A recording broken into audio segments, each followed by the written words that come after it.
Kili Sate Shazam.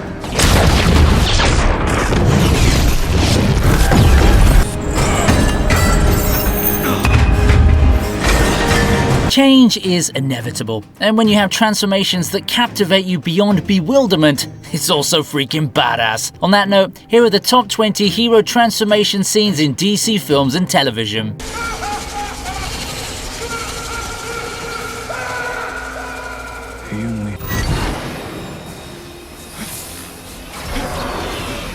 We're kicking things off with a transformation where humanity and robotics come together. Yes, Cyborg is kind of the ideal fusion between us and AI, although I'd still make some tweaks to the anatomy in order to ensure we don't die out.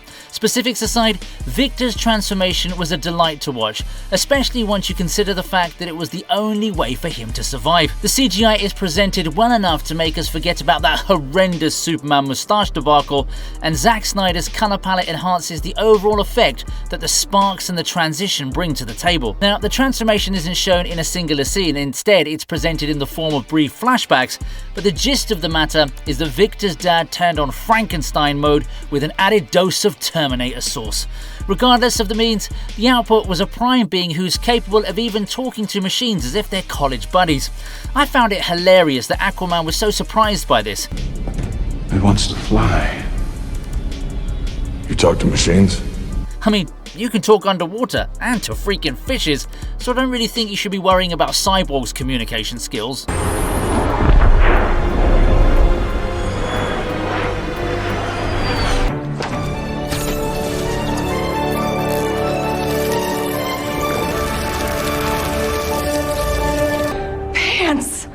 Suiting up isn't just for men, and Kara Zor-El is the perfect example of that. Supergirl was a decent television show that managed to do its best it could with the resources it had, and I don't mind it at all. Now, as far as transformations go, there are tons of suit-up scenes for Supergirl, and trust me, I'm not exaggerating when I use the word tons. In the middle of all these suit-ups, there's one particular scene that did catch my eyes.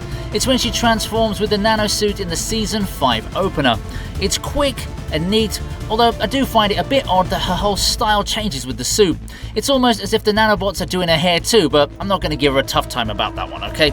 The sequence looks quite fancy as well, with pretty decent effects. I mean, if we want to level up from this, then we're heading somewhat into the Iron Man territory. I'm not trying to make any unnecessary comparisons here, so let's just leave it at that fact that this was a cool scene to watch, okay? Speaking of Iron Man, how are you liking his modern replacement in Ironheart? I am genuinely curious, so let me know what you think about that show in the comments.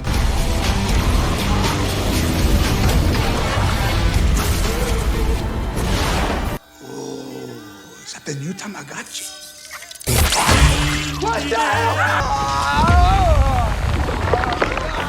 Listen, I'm not trying to anger any DC fans out there, but at least from a live-action movie perspective, Iron Man really is the standard. I just mentioned him in the Supergirl entry, and here it's pretty much the same thing in Blue Beetle. Jamie Reyes turning into the titular hero was both fascinating and horrifying to watch at the same time. You can almost feel the pain he's feeling, but luckily that doesn't last too long as we get to see the final result real soon. Another thing that works so well is the fact that Jamie has no control over what's happening to him. The uncertainty that comes with such a transformation makes a much stronger impact than when you already know what's going to happen. I honestly did like the Blue Beetle design despite its striking resemblance to the Iron Man suit, so I'm a little bit disappointed that this movie didn't do much at the box office. I mean, I suppose Xolo Maridueña found a lot more success in kicking people's butts without needing an alien exoskeleton. And if you didn't get that reference, Xolo played Miguel Diaz in the Cobra Kai series.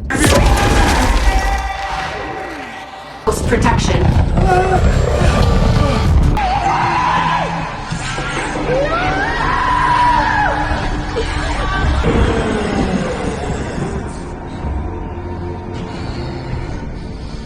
I know Lucifer is supposed to be a former archangel and all, but I'm glad that in this show, the devil looks exactly like he should. No, I'm not referring to the dashing Tom Ellis, but rather his demonic final form, which is seen with great extravagance in the season 4 finale. Before I continue, yes, I am aware that this is a hero list and I'm covering the literal devil, but he's an anti-hero as per the script, so he qualifies, alright? The timing of the transformation is great because it's during a high-stakes encounter with countless other demons. There's also the fact that Bro presents his true form in front of Chloe, which adds to all the drama. Another interesting bit that I noticed was that Lucifer standing in the middle of Mazikeen and Armanadiel, it almost seemed like he was the bridge between the angels and the demons. You could even call it a poetic sequence, but what struck me the most was the dominance he commanded in this form. One command was all it took for him to silence all of the demons in the area, and they quietly went back home too. Yeah, this is what a true master's aura looks like.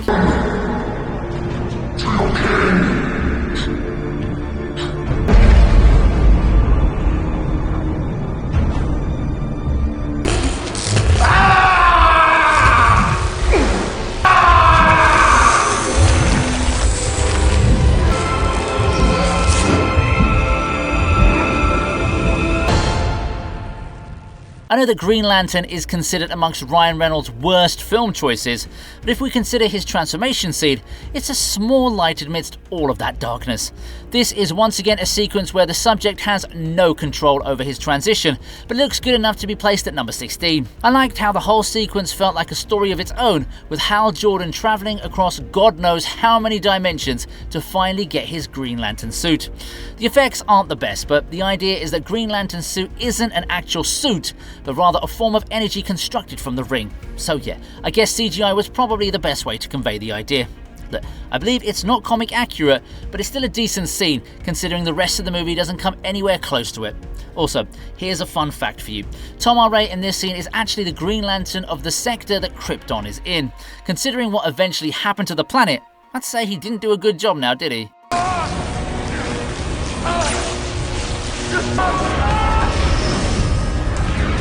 I got this. Let me show you what I really am.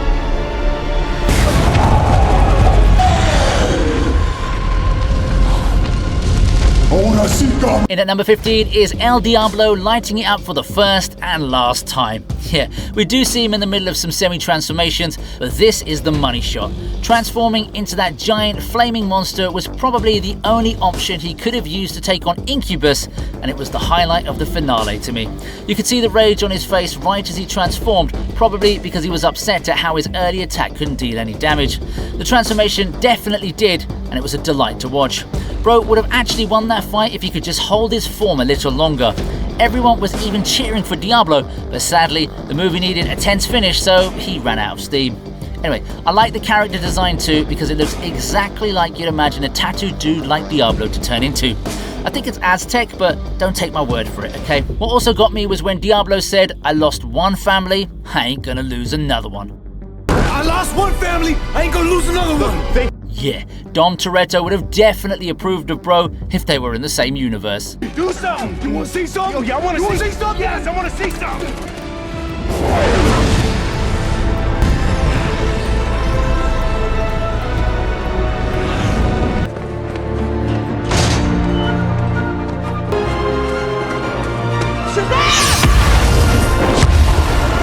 Now we've got ourselves a solo and a group effort. Shazam is a character who's no stranger to transformations, but he's not the only star of the show here. Yes, there is a part where he too transforms, but it's not the main attraction, you know. It's when he gets all his buddies to transform and join his new Shazam club. Sivana was totally bamboozled, and you could see that the squad was thrilled to make use of their new powers.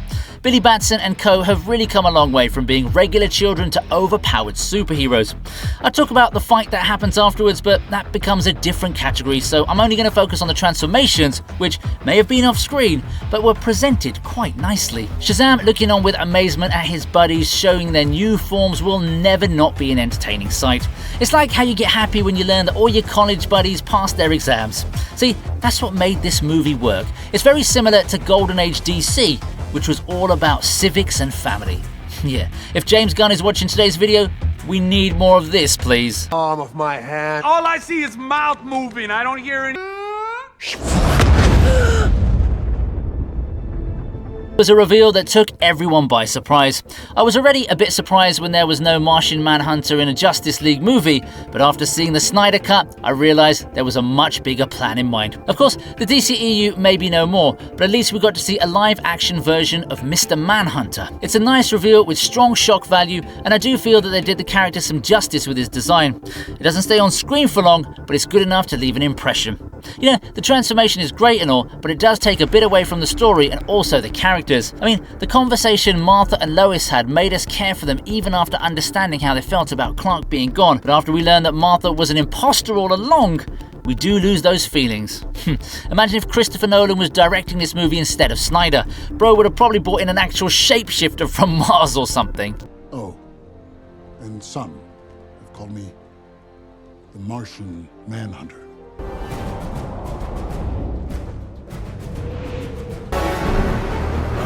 Do it!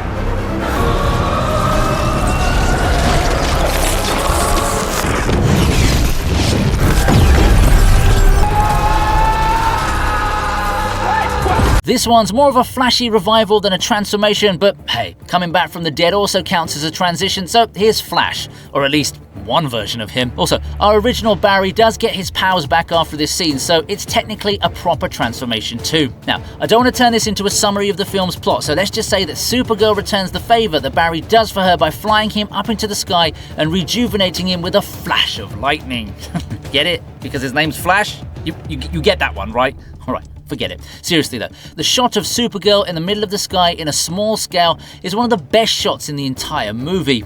It's this build-up that adds to Barry's revival, and trust me, the scene wouldn't have made it to the list had it not been for Supergirl flexing all of that aura.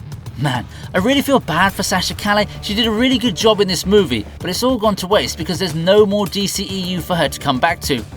Who knows, maybe she'll get another chance in an MCU flick.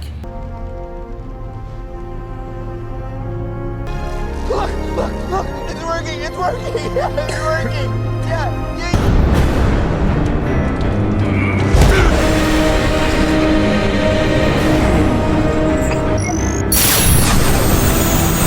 In at number 11 is a transformation for gym bros everywhere. Transformations don't always mean suiting up or taking on a new avatar. Sometimes they could also mean getting jacked, just like Bruce Wayne does here in his quest to defeat Superman.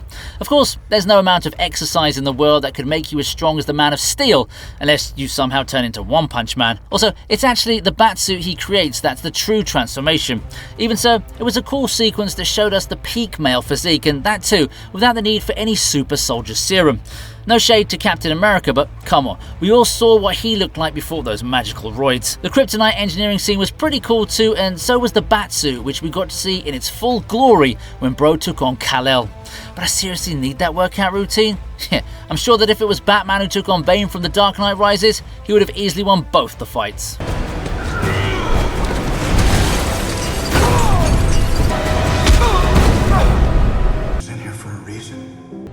So proud of you, son. Fly, son. It's time.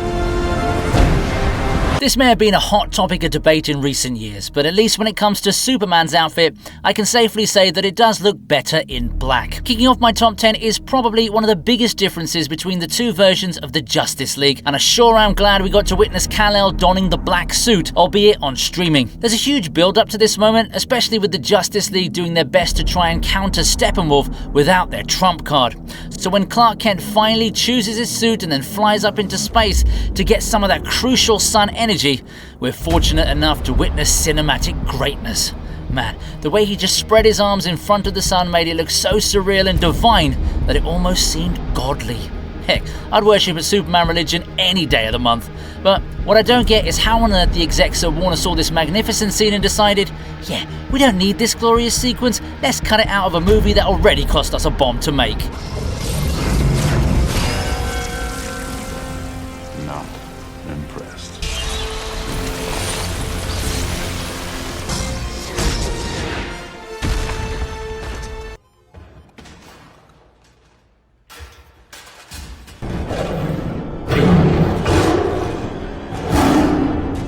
Beast Boy has lots of cool transformations in general, but when it comes to the TV show, I'd say bro's better off as a tiger.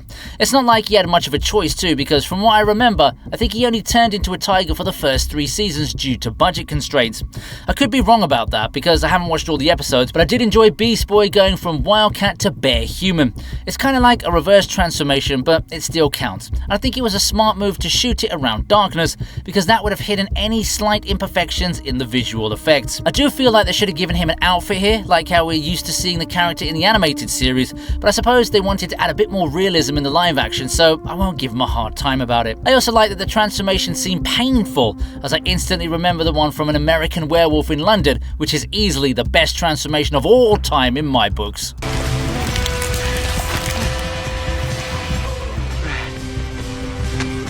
Stop!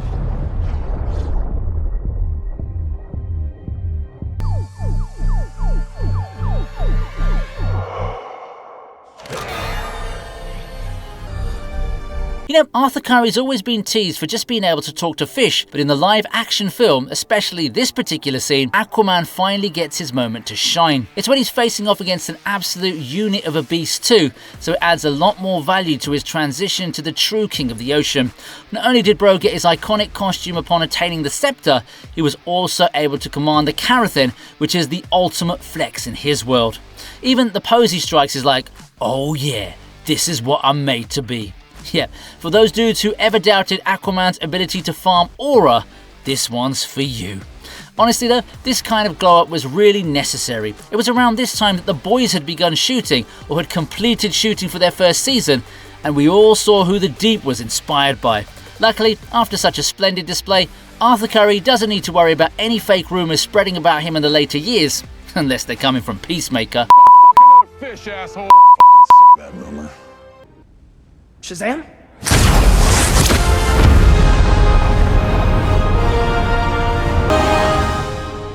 You may have been wondering why I didn't include the first transformation scene in the earlier entry, but in my world, the main deal always deserves a higher spot. That's why Shazam's first proper transformation lands at number 6.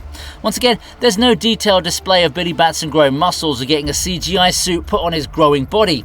It's simply a case of cutting and editing that leads us to see 2 completely different people. However, what's important to note is that this is the first time we're seeing Shazam in all of his glory. He's just as confused as any little boy would be, because he's a fully grown adult now with superpowers, but at least he had the wizard to somewhat explain the whole situation to him. I have mentioned this before, but I really want to give props to Zachary Levi once again for being able to act out the mannerisms of a little kid trapped inside a man's body. Then again, I'm sure a lot of us feel that way when we first hit adulthood.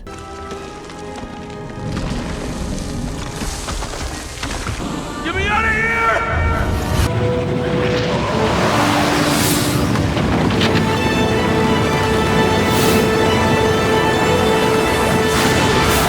It took 10 whole seasons for it to happen, but the studio finally found a grand way to show a Superman on TV.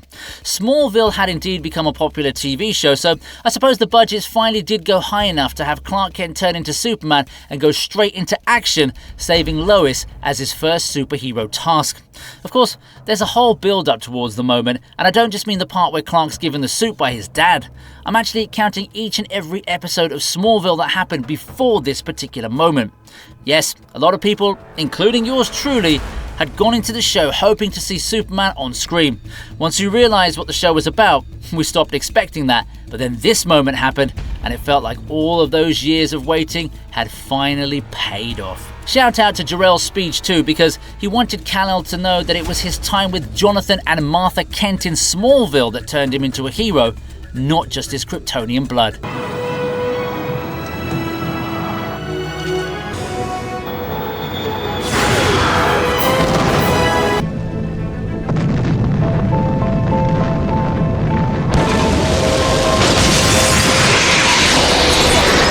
Just like it did in the movie, lightning always does the trick. Here we see it in the show, which in my opinion is a much better representation of the Flash than the movies could ever give us. We can see Barry in desperate need of some lightning in order to become the Flash, and he gets a freaking healthy dose of it too. I don't know why, but this scene gave me chills back when I first saw it in 2015. That build-up, the music, and the look on his face were just like I had always envisioned the birth of the Flash, so maybe it felt as though a prediction of mine had come true or something like that. It's not about the effects or the budget though, it's about giving the fans what they want, and this was as good as it could get.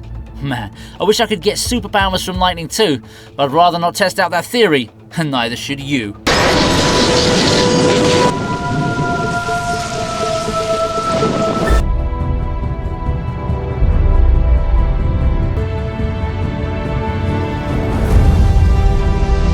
She may get trolled for her acting skills, but when it comes to being Wonder Woman, gal's got the glam. In this moment, Diana sheds her past self and transforms to become the overpowered goddess she was always meant to be. Seeing her properly in the Wonder Woman outfit for the first time was a powerful form of symbolism, showcasing how she's now ready to take on the world. Yes, we already saw her in this outfit against Doomsday, but there was a lot happening in that movie, and she wasn't even the main character there. Here though, all eyes are on her, and she shines brighter than any diamond Rihanna could ever think of. If there's anything missing from this scene, I'd say it's the iconic spin, but I'm willing to let that slide because the impact created is more than enough to have it land at number 3.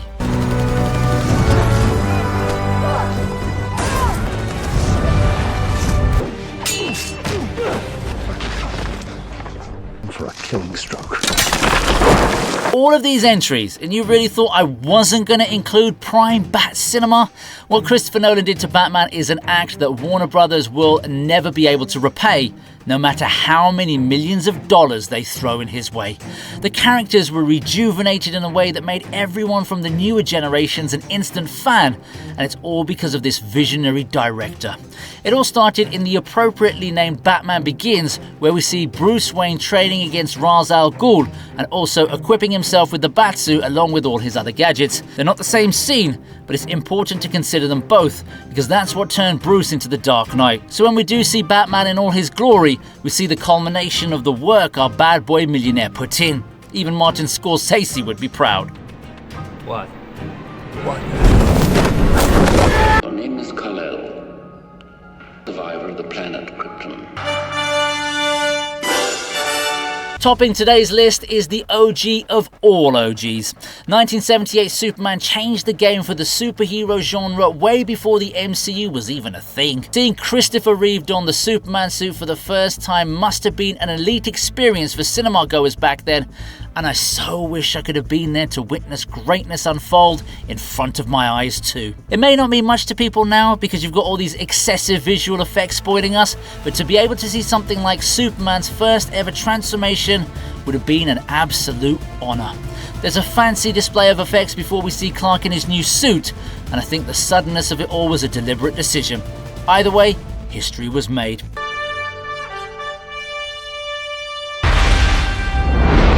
Hope you liked the video. Please subscribe to the TV Regent, and here's another video that I know you're going to enjoy.